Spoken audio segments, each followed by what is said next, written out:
குருவே போற்றி ஒளியும் ஒளியும் எனக்குள் காட்டி உணர்த்திய குருவே போற்றி.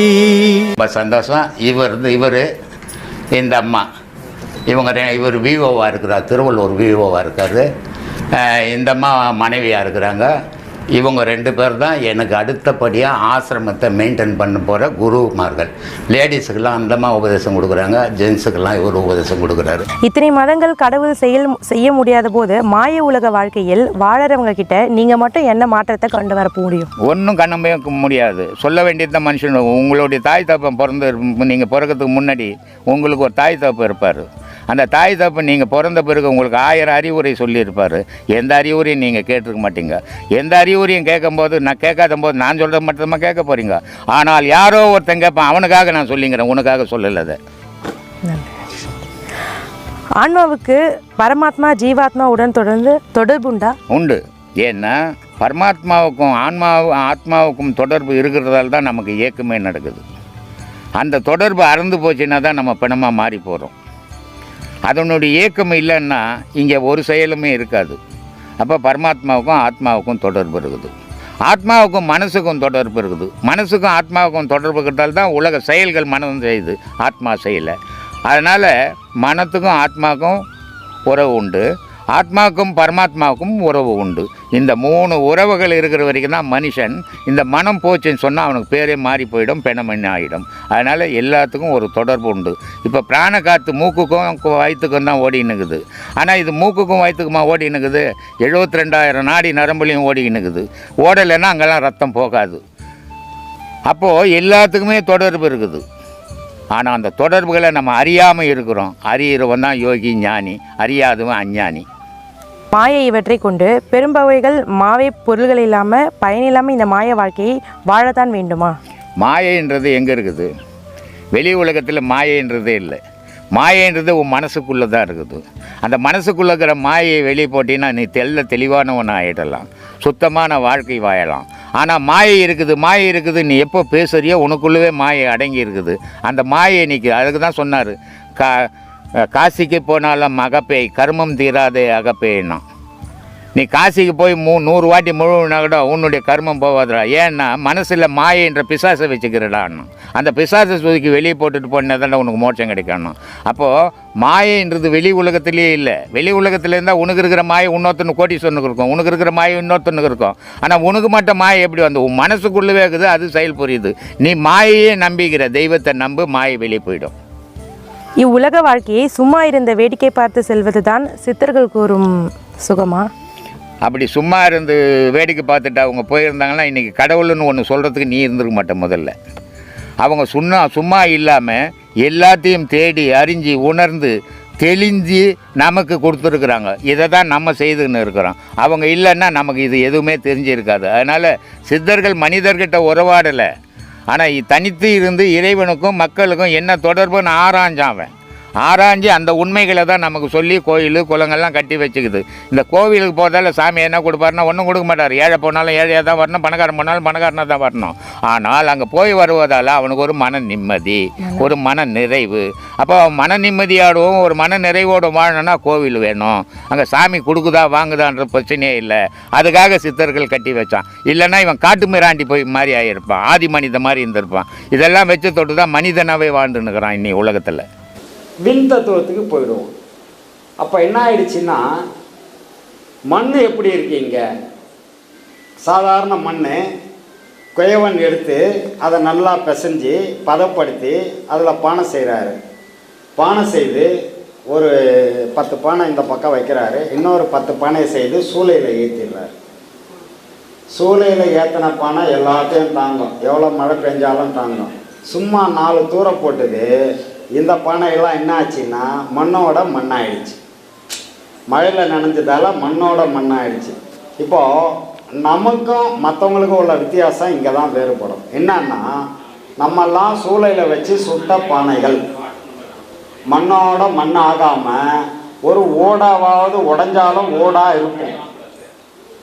இந்த பாடம் வாங்காதவங்க அட்ரஸே இல்லாமல் மண்ணோட மண்ணாயிடுவாங்க. பேரினை நீக்கி பிணமென்று பெயரிட்டு சூறையாங்காற்றிடை கொண்டு போய் சுட்டிட்டு நீரினில் மூழ்கி நினைப்பொழிந்தார் என்ற மாதிரி அவங்க போயிடுவாங்க. ஆனால் இந்த பாடம் வாங்கினவங்க அத்தனை பேரோட பேரும் இருக்கும்.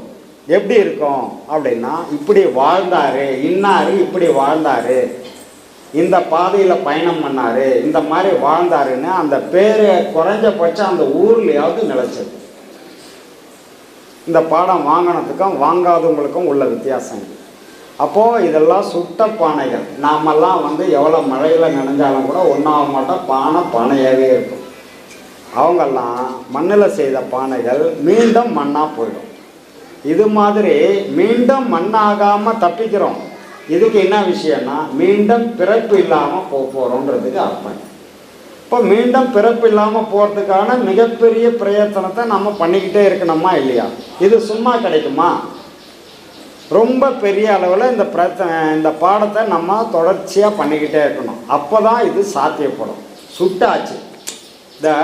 நமக்கு பாடத்தின் மூலயமாவும் குருவின் மூலயமாவும் உங்களை சுட்டு திடப்படுத்தியாச்சு. பாடத்தின் மூலயமா உங்களுக்கு திடமாயிட்டீங்க. ஆனால் அடுத்தடுத்த படிநிலைகள் இருக்குது, அங்கே போய் ஆகணும். அப்போ அப்படி போகும்போது தான் இது முழுமை பெறும். அதை அப்படி போகிறதுக்கான முயற்சியை முழுமையாக பண்ணணும். பாடம் வாங்கின அத்தனை பேரும் அதுக்கான முயற்சியை முழுமையாக பண்ணணும். சரிங்களா? வேற ஏதாவது சந்தேகம் இல்லையா? பச்சிம திக்கிலே வைத்த ஆசாரியன். ஆசாரியன்னா குரு, வேற யாரையும் அப்படி சொல்ல மாட்டாங்க. ஆசாரியன்னா குரு. பச்சிம திக்கிலே வைத்த ஆசாரியன் நிச்சலும் என்னை நினையென்று அப்பொருள் உச்சிக்கு கீழது உண்ணாக்குக்கு மேலது வச்ச பதம் இது வாய் திறவாதே. வச்ச பதம் இது வாய் திறவாதே. வாய் திறவ யார்கிட்டையும் சொல்லாதேன்ற ஒரு குரு அது எப்படி சொல்லாமல் இருப்பார்?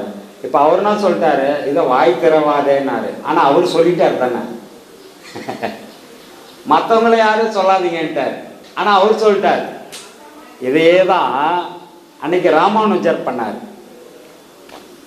ராமானுஜர் என்ன பண்ணார், அவங்க குரு உபதேசம் கொடுத்து இந்த விஷயத்தை நீ யாருக்கும் சொல்லக்கூடாதுன்னாரு. ஆனால் அவரு இவருக்கு சொல்லிட்டார்ல, ஆனால் இவரை மட்டும் சொல்லாதேன்னாரு. ராமானுஜர் என்ன பண்ணார், இது எல்லாருக்கும் போய் சேரணும்.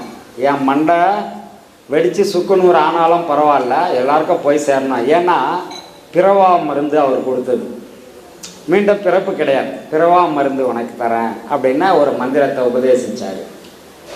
அதை சொன்னால் உனக்கு தலை சுக்குநூறாயிடும், இது நீ யார்கிட்டயே சொல்லக்கூடாதுன்னாரு.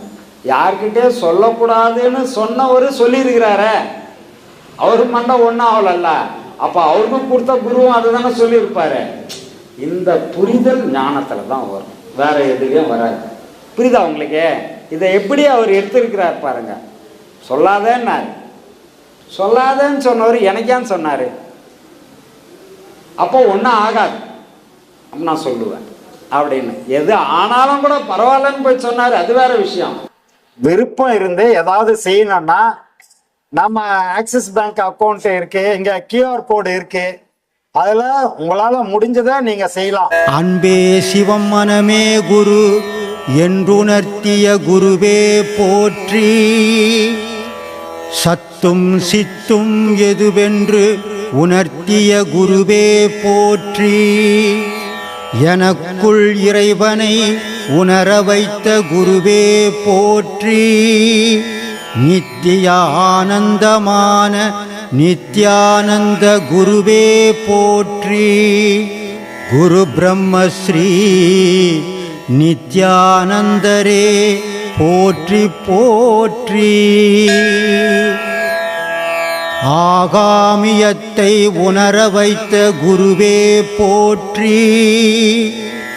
இன்ப துன்பம் நாட்டம் எதுவென்று உணர்த்திய குருவே போற்றி. ஈசனை